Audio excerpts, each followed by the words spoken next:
Hi guys.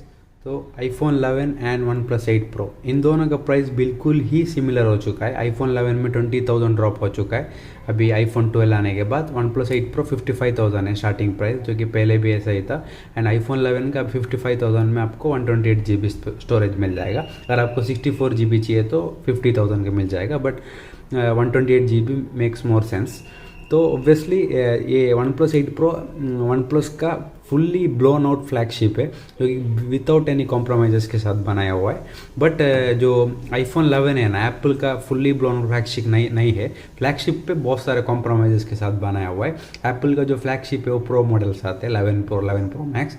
तो ऐसा है, दोनों का जो डिज़ाइन एस्थेटिक है बहुत ही डिफरेंट है गाइस। जैसे कि आप बैक की देख लो, OnePlus 8 Pro में आपको फ्रॉस्टेड मैट फिनिश मिल जाएगा कलर, जो कि आपको iPhone 11 में नहीं मिलता है, क्योंकि जो iPhone फ्रॉस्टेड मैट फिनिश अपने प्रो मॉडल्स के ये रखता है। तो ऑब्वियसली इसका ये रीज़न है कि जो फ्रॉस्टेड मैट फिनिश है ना, वो प्रीमियमनेस को और ज़्यादा बढ़ा देता है। तो ऑब्वियसली OnePlus 8 Pro थोड़ा सा मैट फिनिश होने के कारण प्रीमियम दिखता है। बट iPhone 11 का वाइट कलर भी उतना बुरा नहीं, बहुत ही एलिगेंट दिखता है गाइस।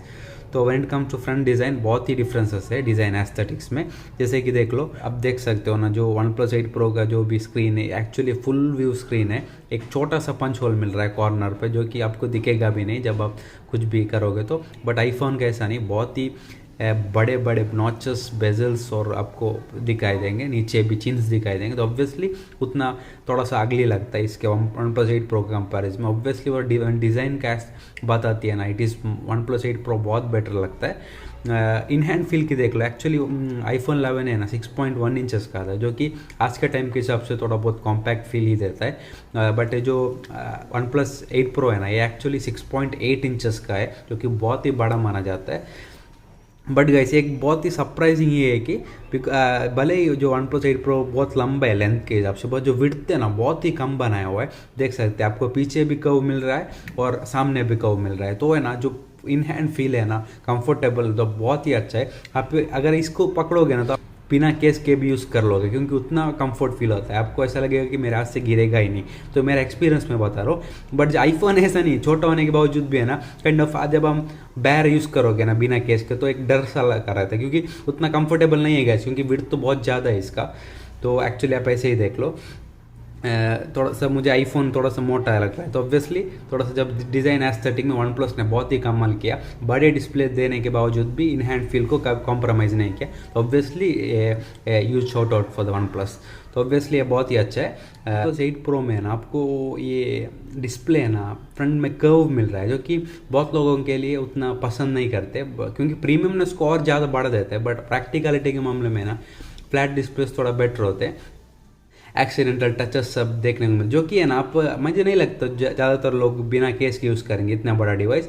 बट बिना केस के जब यूज़ करते हैं ना, तो जब आप ऐसा पाम जब थोड़ा सा टच होगा ना, तो वो पता थोड़ा सा टच मिस टच हो जाता है, तो थोड़ा सा वो प्रॉब्लम हो जाता है। बट केस के साथ जब मैंने यूज़ करना स्टार्ट किया, तो मुझे अभी तक कोई एक्सीडेंटल टचेस देखने को नहीं मिला।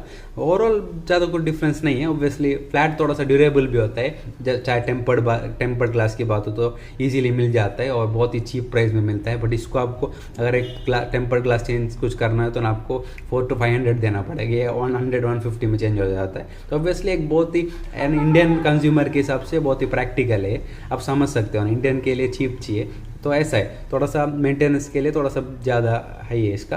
तो when it comes to performance guys, actually है ना, दोनों का जो अगर प्रोसेसर स्पेसिफिकेशन की बात करें ना, तो ऑब्वियसली दोनों का जो ये एप्पल का A13 आता है, वो स्नैपड्रैगन 865 A13 बायोनिक, जो कि पिछले साल का फ्लैगशिप प्रोसेसर है। अभी A14 आ चुका है, ये एक्चुअली इस साल का फ्लैगशिप प्रोसेसर है। बट अगर थोड़ा सा मुझे पावरफुल है एक हिसाब से टेक्निकली देखे, तो एप्पल का A13 है ना स्नैपड्रैगन से थोड़ा सा पावरफुल है, थोड़ा सा बेंचमार्क में थोड़ा सा ज़्यादा स्कोर करता है। बट व्हेन प्रैक्टिकल लाइफ की बारी आती है ना गाइस, OnePlus 8 Pro मुझे बहुत ज़्यादा बटरी स्मूथ लगा, बिकॉज इसमें आपको 120 हर्ट्ज रिफ्रेश रेट वाला डिस्प्ले मिल रहा है और 240 हर्ट्ज का टच रेस्पॉन्स मिल रहा है, जो कि है ना डिवाइस यूसेज को बहुत ही स्मूथ बनाता है गाइस। ये चीज़ है ना, मैं आपको एक्सपीरियंस करोगे तभी पता चलेगा क्योंकि है ना मैं अगर बताऊंगा तो उतने अच्छे से बता नहीं पाऊंगा। आईफोन्स का ऐप ओपनिंग स्पीड सब बहुत ही अच्छा है गाइस, ऐसा नहीं बुरा नहीं, बट क्या होता है ना जब कोई एनिमेशन या कोई भी स्क्रॉल वोल सब करते हो ना ऐप ओपन, जो एक एनिमेशन है ना बहुत ही बटरी स्मूथ रह जाता है वन प्लस का, जो कि आईफोन का ऐसा नहीं है। थोड़ा सा काइंड ऑफ ये 120 हर्ट्ज यूज़ करने के बाद जब आप आईफोन 11 यूज़ करोगे ना थोड़ा बहुत एक शटर ड्रॉप जैसा महसूस होगा, जो कि उतना अच्छा फील नहीं देते, बहुत ही बुरी आदत डाल देता है जो कि 120 हर्ट्ज डिस्प्ले स्मूथनेस का। एक बार आप 120 हर्ट्ज डिस्प्ले यूज़ करोगे ना फिर आपको 90 या 60 90 हर्ट्ज में नहीं 60 हर्ट्ज में जाने में प्रॉब्लम हो सकता है लिटरली। तो ऐसा अगर आप 60 हर्ट्ज से आ रहे हैं ना तो ऑब्वियसली आपको उतना इशू नहीं आने वाला। बट क्या है ना गाइस, अब अगर आपको इसके इसी प्राइस रेंज में एक बेनिफिट मिल रहा है ना 120 हर्ट्ज का, तो क्यों छोड़ना है, ऐसा हिसाब में कहना चाहता हूँ। मैं बहुत ही पावर यूज़र हूँ गाइस, तो मुझे भी दोनों में परफॉर्मेंस में कोई इशू नहीं है, दोनों भी अच्छे से वर्क करते हैं, जैसे ऐप ओपनिंग हो या और कुछ हो, obviously no issues out there.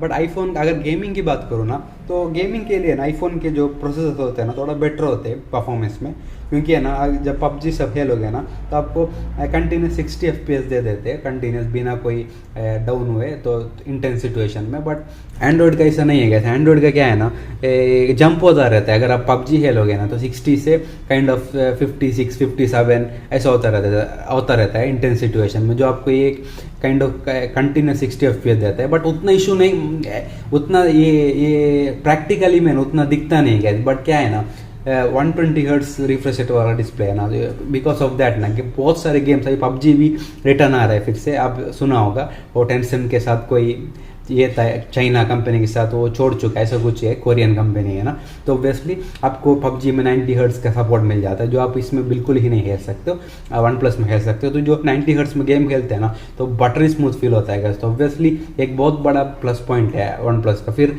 Gaming में बड़ा स्क्रीन है, ये इतने बड़े बड़े नॉचेस कुछ नहीं, तो जो एक्सपीरियंस है ना गेमिंग लिटरली बहुत बेटर होने वाला है वन प्लस 8 प्रो में बिकॉज ऑफ 120 हर्ट्स डिस्प्ले। तो बहुत सारे ऐसे गेम्स आएंगे जो कि 90 हर्ट्स 120 हर्ट्स सपोर्ट करेंगे। ऐप्स की बात करूँ, गेम्स की बात, तो एक फीचर प्रूफ भी हो जाता है वन प्लस 8 प्रो, और वन प्लस 8 प्रो में आपको 5G मिलता है, इसमें आपको 4G, तो ऑब्वियसली फीचर प्रूफ की बारी आती है ना, ऑब्वियसली वन प्लस 8 प्रो थोड़ा सा मुझे बेटर लगा। बट परफॉर्मेंस में कोई डिफरेंस नहीं है, स्मूथनेस के मामले में वन प्लस 8 प्रो बेटर है। Software is the main reason जो कि इतने कॉम्प्रोमाइज़ के बाद भी कुछ लोग आईफोन प्रेफर करेंगे, बिकॉज जो iOS होता है ना आईफोन को बहुत ही ऑप्टिमाइज्ड होता है, बहुत ही कन्वीनियंट होता है, ईजी टू यूज़ होता है। तो एक बार है ना जब कोई जो आईफोन का सॉफ्टवेयर यूज़ करेगा ना तो ज़्यादातर लोग एंड्रॉयड पर नहीं आते, बिकॉज वो बहुत इजी टू यूज़ है, कन्वीनियंट है। जैसे कि एयर ड्रॉप हो गया, कोई आपको फाइल सेंड करना हो, बड़े बड़े फाइल्स भी आप चुटकी में सेंड कर सकते हो एयर ड्रॉप फीचर की वजह से। अभी एंड्रॉयड में भी आ गया नियर बाई शेयर जैसे, बट एयर ड्रॉप जितना उतना एक कन्वीनियंट नहीं है, बाद में डेवलप होगा। बट जो आई मैसेज हो गया जो बहुत सारे लोग यूज़ करते हैं। फिर एप्पल का इकोसिस्टम आता है, जो कि अगर आपके पास मैकबुक हो, एप्पल का वॉचेस हो, ईयरफोन्स हो, जो कनेक्टिविटी है ना बहुत ही सीमलेस है, बहुत ही ईजी टू यूज़ है। तो ये इसके वजह से बहुत लोग एप्पल के इकोसिस्टम में फंसते हैं, बिकॉज मैकबुक होता है, वॉचेस होता है, ईयरफोन्स होता है, जो कि एक एप्पल का। दूसरे नॉर्मल लोगों के लिए ना अगर आपके पास कोई एप्पल का दूसरा प्रोडक्ट्स नहीं हो तो obviously Android makes more sense, because उतना ये कहते हैं ना बिकॉज ऑफ द मेन बहुत ही स्ट्रॉन्ग पॉइंट एप्पल का यही है इकोसिस्टम, उसके वजह से एप्पल छोड़ नहीं सकते, क्योंकि उनके पास मैकबुक होगा तो आप कोई वीडियो काटेंगे तो फिर एडिट करने के लिए सेंड करना हो तो वो एक काइंड ऑफ डेली लाइफ में यूसेज आता है ना। तो ऑब्वियसली इस मामले में एप्पल का कोई ये नहीं। फिर सॉफ्टवेयर अपडेट्स के मामले में एप्पल को कोई कंपैरिजन नहीं है, बिकॉज इसमें आपको 5 ईयर्स तक सॉफ्टवेयर अपडेट दे देगा एप्पल। एंड उसके साथ ये भी ऐसा नहीं कि अपडेट ये डिवाइस 1 साल पुराना हो 1-2 साल बाद लेट देगा, तो full continue on immediate on spot on update दे देगा आपको। जब भी iOS 14 आएगा ना, अब iOS 14 आया लेटेस्ट है, iOS 15 जब भी नेक्स्ट ईयर आएगा तो आपको फर्स्ट में ही मिल जाएगा। तो कोई ऐसा नहीं है कि ये न्यू डिवाइस है इसको ज़्यादा प्रेफरेंस देंगे, इसको कम देंगे, ऐसा नहीं, एंड्रॉयड के जैसा। तो ऑब्वियसली एक बहुत बड़ा है। बट एंड्रॉयड में ये जो वन प्लस का स्किन है ना ऑक्सीजन ओएस बहुत ही ऑप्टिमाइज्ड होता है, ऑप्टिमाइजेशन में मुझे ज़्यादा कोई डिफरेंस नहीं लगा। ऑब्वियसली थोड़ा बेटर है एप्पल, थोड़ा बैटरी के मामले में सब बात करूँ तो इसका बैटरी जल्दी ड्रेन हो जाता है वन प्लस का, बिकॉज इसमें 120 हर्ट्ज डिस्प्ले मिल रहा है। बट जो कहते हैं ना जो iOS थोड़ा सा बेटर है अगर एंड्रॉयड से कंपेयर करें तो इसका प्राइवेसी सिक्योरिटी के मामले में भी ऑब्वियसली थोड़ा बेटर है। तो सॉफ्टवेयर के मामले में द रीज़न अभी इंडिया को तो मुझे पता नहीं, इंडिया में बहुत सारे लोग ये लोगों के लिए भी ले लेते हैं, बट जब जो वर्ल्ड कंट्रीज जैसे कि वेस्टर्न कंट्रीज में आईफोन लेने का ही रीज़न है कि इकोसिस्टम एंड जो बहुत लोगों के पास होता है तो एक काइंड ऑफ सीमलेस एक्सपीरियंस मिल जाता है, तो ऐसा है। डिस्प्ले क्वालिटी में ना कोई कंपैरिजन नहीं करना चाहता कहते, लिटरली है ना, ये आपको 828p का कुछ डिस्प्ले मिल रहा है जो कि फुल HD प्लस होता है, और एक क्वाड HD जो कि इसका डबल है इसका पिक्सल।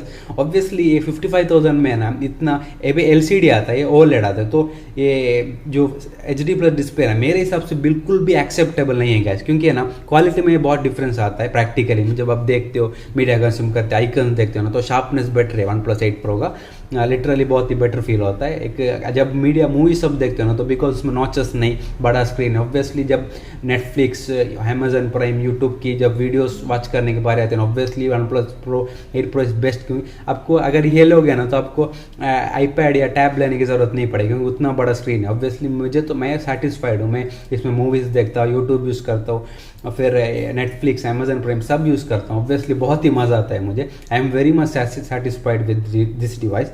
तो ऑब्वियसली ये बहुत ही बड़ा ये प्लस पॉइंट है। तो मुझे ये बहुत ही OnePlus 8 Pro, जब अगर मीडिया कंजम्पशन के लिए डिवाइस लेना है तो don't never go for this device. HD plus display 55,000 के हिसाब से बिल्कुल ही अनएक्सेप्टेबल है। तो मैं ये फ्लैगशिप है ना गाइस, 55,000 छोटा अमाउंट नहीं है, बड़ा अमाउंट है, फ्लैगशिप अमाउंट, तो उसके हिसाब से कॉम्प्रोमाइज, थोड़े बहुत कॉम्प्रोमाइजेस एक्सेप्ट नहीं कर सकते, तो ऐसा है गाइस। बट क्या है ना गाइस, अगर हम इसमें OnePlus 8 Pro में है ना, थोड़ा सा डिस्प्ले इश्यूज देखने को मिल रहा है अभी, काइंड ऑफ जब आप लो ब्राइटनेस में यूज़ करोगे ना, थोड़ा बहुत ग्रीन टिंट इश्यूज देखने को मिल जाएंगे। मेरे डिवाइस में थोड़ा बहुत है, पहले जितना नहीं, अपडेट्स के बाद OnePlus ने थोड़ा कम कर दिया है। OnePlus ने कहा है कि अपडेट के बाद कम कर देंगे, बट प्रोमिसेस का कुछ कह नहीं सकते, हो सके तो कम कर देंगे, ऐसा नहीं कि। बट अगर आप OnePlus 8 Pro ले रहे हो ना, तो अमेजन से लीजिए। अमेजन में क्या होता है ना, अगर आपको कोई डिफेक्टिव पीस मिलता है तो 7 डेज में आप रिप्लेस कर सकते हो, कुछ भी इशू है तो सेकेंड टाइम में ऐसा ही आएगा तो आपको रिफंड मिल जाएगा। तो ऑफलाइन मार्केट से गलती भी OnePlus 8 Pro नहीं लेना, कोई इशू डिफेक्टिव डिस्प्ले वाला प्रॉब्लम आएगा तो आपको रिटर्न नहीं कर देगा। तो ऐसे इसलिए कह रहा हूँ, अमेजन से लीजिए, लेना है तो आपको कोई टेंशन नहीं होने वाला, आप रिप्लेस कर सकते हो 7 डेज के अंदर। कोई इशू आएगा तो डिस्प्ले का तो कोई इशू नहीं। तो इसका जो डिस्प्ले का पीक ब्राइटनेस है ना, जब आउटडोर में यूज़ करोगे तो ऑब्वियसली OnePlus 8 Pro का बहुत ज़्यादा है, 1300 निट्स तक जाता है पीक ब्राइटनेस, ये एक्चुअली 600 to 700 निट्स तक ही जाएगा, तो इसका एक्चुअली डबल कह सकते हो। तो ये एक्चुअली है ना आउटडोर में ज़्यादा इफेक्टिव होता है, तो ऑब्वियसली आउटडोर में ज़्यादातर लोग यूज़ नहीं करते, मुझे उतना एक डाउनग्रेड नहीं लगा, but it has an advantage, कैसे आपको बताना चाहता हूँ। और आपको दोनों में भी OnePlus का दोनों में वाटर रेजिस्टेंट भी मिल जाएगा, वायरलेस चार्जिंग का सपोर्ट भी मिल जाएगा। बट क्या है ना गाइस, इसमें iPhone 11 में ना आप सिर्फ 7.5 वाट तक ही फास्ट चार्ज कर सकते हैं, अगर आप लोग हैं तो बहुत ही स्लो चार्जिंग है। बट इसका ऐसा नहीं, OnePlus 8 Pro का आपको अप टू 30 वाट का फास्ट चार्जर मिल रहा है, जो कि वायरलेस होता है, तो ऑब्वियसली बहुत ज़्यादा बेटर है वायरलेस चार्जिंग के हिसाब से, और IP68 दोनों में भी मिल रहा है। बट क्या है ना, इसमें आपको बॉक्स में 5 वाट का चार्जर मिल रहा है, जिसमें 30 वाट का, तो डिफरेंस बहुत ही ज़्यादा है। तो ये बहुत ही काइंड ऑफ आपको 20 to 30 मिनट्स में 50 तक कर देगा। बट ये iPhone 11 20 to 30 मिनट्स में सिर्फ आपको काइंड ऑफ 15 to 16 ऐसा कर देता है, तो ऑब्वियसली बहुत ही स्लो चार्ज होता है iPhone 11। अगर आपको फास्ट चार्जिंग चाहिए तो अलग से 18 वाट का लेना पड़ेगा, हाईएस्ट सपोर्टिंग है, क्योंकि उसको आपको 2500 तक देना पड़ेगा, ज़्यादा देना पड़ेगा। तो ऑब्वियसली ये बहुत बड़ा एडवांटेज ले जाता है OnePlus 8 Pro इसके हिसाब से। OnePlus ने इस बार फ्लैगशिप कैमरा सेंसर दिया है इस डिवाइस में, तो इट इज़ आईफोन के टक्कर का है। मैं आपको कुछ सैम्पल्स दिखाऊंगा। एक्चुअली क्या है ना, जो OnePlus का जो मेन सेंसर है ना, एक्चुअली सोनी का IMX689 है, जो कि कस्टम सेंसर है, एक्चुअली बहुत ही बड़ा सेंसर है। तो क्या होता है ना, बहुत ही हाई एंड सेंसर है। इससे क्या होता है, अगर लो लाइट में सब ज़्यादा लाइट कैप्चर करेगा बिकॉज ऑफ बड़ा सेंसर होने की वजह से, तो आपको लो लाइट में भी विदाउट नॉइस आपको अच्छे फोटोज, अच्छे वीडियोज देने वाला है। iPhone 11 का कैमरा ऑब्वियसली थोड़े बहुत अच्छे ही है, तो मैं आपको सैम्पल दिखाऊंगा। ऑब्वियसली जो बैक कैमरा है ना बहुत सिमिलर है, बट है ना बहुत बड़ा एडवांटेज OnePlus 8 Pro में आपको 3x टेलीफोटो लेंस भी मिल जाएगा और अल्ट्रा वाइड भी मिल रहा है। बट आईफोन में आपको सिर्फ एक अल्ट्रा वाइड मिल रहा है, टेलीफोटो नहीं मिल रहा। टेलीफोटो लेंस बहुत ही यूजफुल होता है, जैसे आप पोर्ट्रेट वीडियोस करते हो ना, तो जो जूम इन लेंस है ना, तो अगर आप 3x तक जूम करोगे ना विदाउट लॉसलेस, आप क्वालिटी को लॉस हुए तक आप ये फोटो या वीडियो काट सकते हो, जो इसमें आपको बिल्कुल नहीं मिल रहा है। ये एक्चुअली हाइब्रिड क्या कहते हैं इसको, सॉफ्टवेयर से किया जाता है, तो ऑब्वियसली ये बहुत बड़ा एडवांटेज है। टेलीफोटो लेंस एप्पल ने वो अपने प्रो मॉडल्स के लिए बचा के रखा है, क्योंकि वो बहुत ही यूजफुल लेंस होता है। तो एक बहुत बड़ा काइंड ऑफ एक ड्रॉबैक भी कह सकते हैं iPhone 11 का।